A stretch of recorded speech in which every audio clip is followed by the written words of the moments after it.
Bonjour, donc aujourd'hui fabrication du réservoir d'eau usée. Donc là en fait ça consiste à modéliser le dessous du camion, l'espace disponible entre le réservoir d'eau propre et la roue de secours.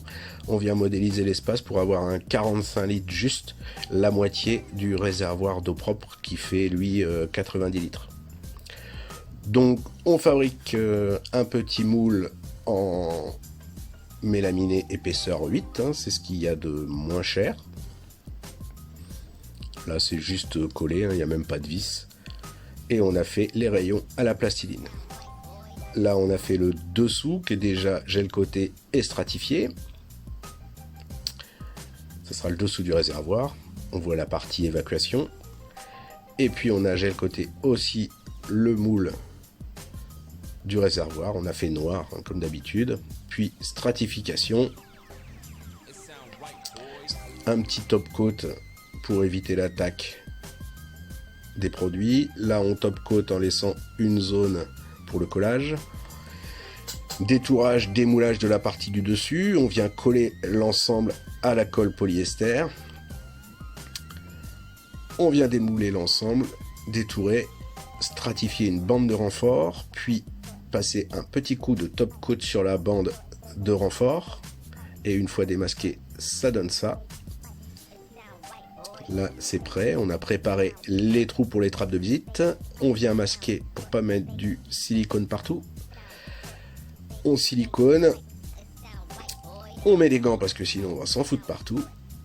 Et puis on vient visser avec évidemment de la visserie inox, hein, écrou rondelle. On vient visser tout l'ensemble. Je termine là de visser à la visseuse de manière à avoir un couple de serrage équivalent sur chacune des vis.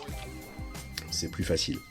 Une fois démasqué et essuyé, on a quelque chose de propre. Là j'utilise un écrou à sertir hexagonal qui vient sur les traverses du camion. Ça sera pour mettre la platine qu'on a vue en fabrication dans le réservoir d'eau propre.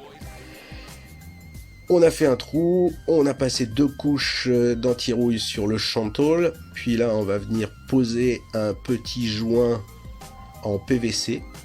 Donc c'est un petit joint en PVC avec du butyl en fond de gorge. Donc comme il fait froid, c'est pour ça que j'ai mon bonnet, comme il fait froid, on est obligé d'utiliser le chalumeau air chaud, ou des capeurs thermiques comme vous voulez. Et là, on a posé donc le kit sangle, kit de fixation, la partie la plus simple. Ensuite, on a nos petites platines qui sont en fabrication dans l'autre vidéo, un réservoir d'eau propre. Donc elles sont déjà fixées. Et là, on va venir donc juste fixer nos sangles. Et une fois que toutes nos sangles sont fixées et tendues, on pensera bien à remettre du goudron bitumineux partout sur les fixations pour éviter la corrosion. Voilà, c'est terminé. Merci, au revoir.